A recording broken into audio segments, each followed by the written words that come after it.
Bonjour à toutes et à tous, ici Sank, j'espère que vous allez bien.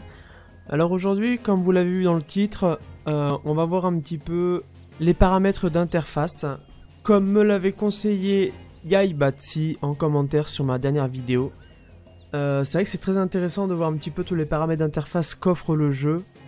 Savoir les gérer, ça aide énormément pour l'expérience de jeu, mais aussi tout simplement pour être meilleur en PVP ou éviter de laguer simplement pendant les World Boss.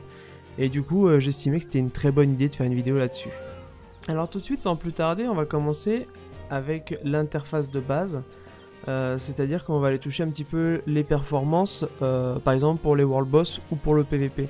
Donc moi ce que je fais, c'est que en général, quand je joue normalement en stream ou quoi, je suis toujours en moyen ou élevé, avec très légèrement élevé. Je trouve que c'est important d'avoir une bonne qualité de jeu sans pour autant que le PC fume. Moi j'ai pas un PC de compète non plus, mais bon, il fait tourner BDO et ça suffit largement pour avoir une bonne qualité. Donc en gros, si vous voulez faire des World Boss, moi ce que je vous conseille c'est de passer en faible et en minimal ici. Alors pas en très faible, parce qu'en très faible on a quand même une qualité graphique qui est présente. Ce qu'il faut c'est passer en minimal pour le PVP et pour les World Boss. Je vais l'appliquer et vous allez voir, le jeu va ressembler un petit peu à World of Warcraft version 1. Mais au moins vous allez avoir beaucoup plus de FPS. Moi il me semble que mes FPS sont capés à 60 si je dis pas de bêtises, parce que je suis pas en plein écran. Sur BDO il faut savoir que pour avoir plus de FPS que 60, il faut être en plein écran. Et on peut monter assez haut niveau FPS. Donc là on voit que je suis à 0 parce que c'est vient de charger. Tac. Donc par exemple si là je passe maintenant en plein écran, espérance alpha sans que j'ai besoin de redémarrer le jeu, ça c'est une bonne question. Hop, validé. Alors combien j'ai de FPS maintenant? Voilà, donc on voit que là j'ai dépassé les 60 FPS, je suis à 64, donc ça se gère avec la carte graphique pour faire augmenter les FPS. Je vous laisse aller voir des tutoriels en anglais sur Black Desert Online ou d'autres tutoriels par rapport au déblocage de FPS par rapport à votre carte graphique. Donc là voilà, on est en qualité minimale. Moi perso c'est la qualité que je préfère pour jouer, même pour grind des fois c'est bien parce que souvent on est duel force spot et tout, faut toujours être prêt. Niveau paramètres d'affichage, alors là, moi je joue tout le temps en fenêtré plein écran pour pouvoir switch sur Discord avec mon deuxième écran, mais par contre quand je fais du PVP et uniquement quand je fais des Node War surtout, je joue en plein écran pour atteindre les 64 FPS. D'ailleurs je suis en train de penser qu'il faudrait que j'essaye d'augmenter un petit peu les FPS que ma carte graphique peut envoyer à mon ordinateur. Niveau taille d'interface, ça vous permet de grossir ou de dégrossir un petit peu tout ce qui est sur votre écran.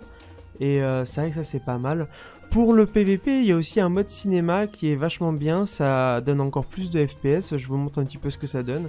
Voilà, souvent vous avez vu des joueurs, des vidéos BDO avec des joueurs PVP, souvent ils se retrouvent avec cet écran là et c'est vrai que c'est beaucoup plus fluide. Certes on voit moins bien, mais c'est beaucoup plus fluide et pour le PVP c'est quand même pas mal. Vous pouvez afficher plus ou moins plus de hauteur en fonction du curseur que vous placez, donc la largeur de l'affichage vous le laissez en max parce que sinon ça va serrer sur les côtés. Par contre au niveau de la hauteur, moi je suis un petit peu en dessous de la moitié, je devrais monter encore un petit peu juste en dessous là ici. Pour pouvoir encadrer mon chat qui rentre à l'intérieur pour vraiment être tranquille et pouvoir utiliser mes combos avec ma souris sans cliquer sur le chat. Niveau champ de vision de caméra, je vous conseille d'être à 100. Pareil pour les effets de la caméra, les vibrations les virer absolument parce que avoir son écran qui vibre dans tous les sens quand tu prends un combo c'est pas très agréable. L'effet de flou pareil il faut le retirer parce que dès que vous allez bouger votre caméra vous allez avoir un sale effet de flou, ça fait perdre énormément de FPS et c'est pas bon du tout. L'angle de la caméra, le zoom des actions, j'ai tout viré parce que quand vous faites un ultime par exemple vous avez un zoom de caméra qui se met et ça peut vite vous déconcentrer et en vrai ça sert à rien, le jeu reste quand même joli quoi. Après niveau paramètres généraux, on a la simplification, ça je m'en suis jamais trop servi. Bon, franchement j'en vois pas l'utilité personnellement. Ensuite, au niveau d'afficher masqué, là c'est très intéressant, donc on peut masquer son nom, donc pour les streams c'est quand même pas mal. On peut masquer le nom des autres joueurs ici, là. On peut afficher les noms de personnages, toujours afficher les noms de famille. Ici on peut afficher les autres noms des persos comme je disais, afficher les membres du groupe sur le côté, voilà, il y a on peut tout modifier sur BDO et ça c'est vraiment sympa. On peut voir les familiers, donc moi je vous conseille de masquer les familiers des autres, ça vous fait beaucoup moins de choses à charger. Et vous voyez que vos familiers et ça suffit largement quoi. Après niveau notification je vous conseille de tout décocher. parce que à mon avis au milieu de votre écran quand vous démarrez BDO, vous avez tout le temps ce bruit de ton prêtre là, avec oui un tel a réussi tel truc, inscription au marché, tout ça. Moi je pense que l'important c'est de virer tout ça. Après par exemple si vous voulez acheter un T9 destrier, oui vous allez activer, le marché équin ici. Mais vous n'allez pas l'activer tout le temps. Moi par exemple quand je voulais plutôt sniper mon T8 coursier, j'ai fait en sorte simplement de l'activer le temps que je l'achète. Et après hop je l'ai tout de suite enlevé quoi. Parce que c'est vraiment un sacré fléau quand même d'avoir tout le temps un truc sur son écran. Et ça c'est un truc qui fait souvent peur aux nouveaux joueurs qui jettent pas un petit œil sur les notifications des paramètres généraux. Ensuite pour la carte du monde je vous conseille de mettre pas d'animation. Simplement parce que quand vous ouvrez votre map vous allez remarquer une chute de FPS pour ceux qui ont des PC normaux on va dire, et c'est vachement désagréable.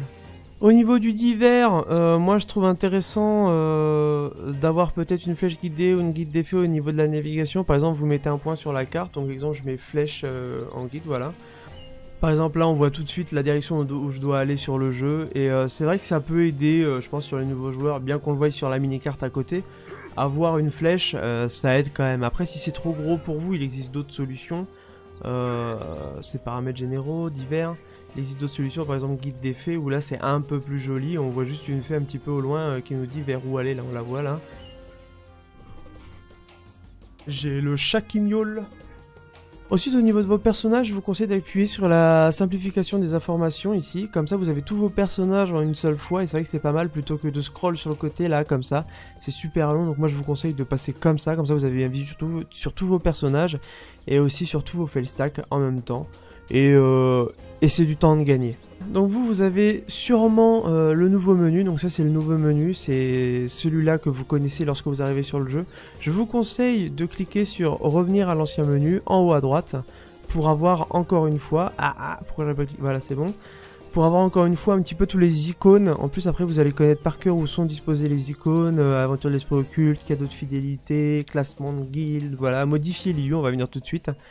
Donc la modification d'IU, elle est vachement bien sur BDO parce qu'on peut modeler son écran comme on en a envie. Par exemple, là, on va mettre, je sais pas, là ici, des sorts. Donc là, c'est les temps de recharge.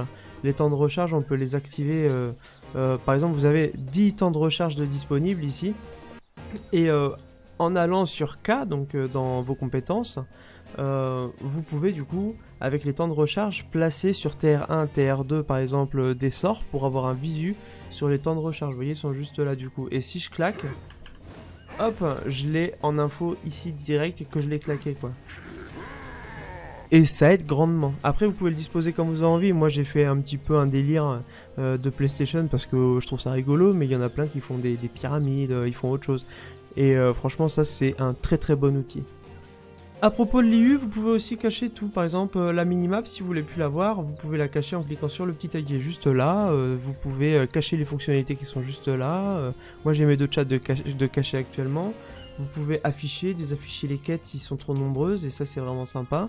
Donc par exemple si là j'appuie sur entrée, hop on voit que j'ai plus de minimap du coup. Et ça c'est franchement pas mal aussi. Ça permet d'avoir un écran qui respire quand on a envie que l'écran respire tout simplement. Pour les gens qui sont friands de jouer à la manette, vous pouvez configurer une manette à partir du jeu directement en utilisant utiliser la manette. Donc il me semble que vous avez la manette de base que vous pouvez avoir sur PS4 et Xbox. Voilà, moi personnellement j'utilisais la manette quand je faisais du SMH, donc ça veut dire que j'allais en bateau chasser des monstres marins. Mais il y a une autre solution aussi au cas où ça ne fonctionne pas pour vous et que vous voulez faire vos propres binds. Si vous avez le jeu sur Steam, vous pouvez carrément binder votre manette depuis Steam pour BDO en fait. Et là c'est vachement intéressant de mettre les touches que vous avez envie d'avoir. Et auquel cas, même si votre Black Desert Online n'est pas affilié à Steam, sachez que vous pouvez affilier votre BDO à Steam. Pour ça, je vous laisse aller voir une autre vidéo qui fera un bon tutoriel.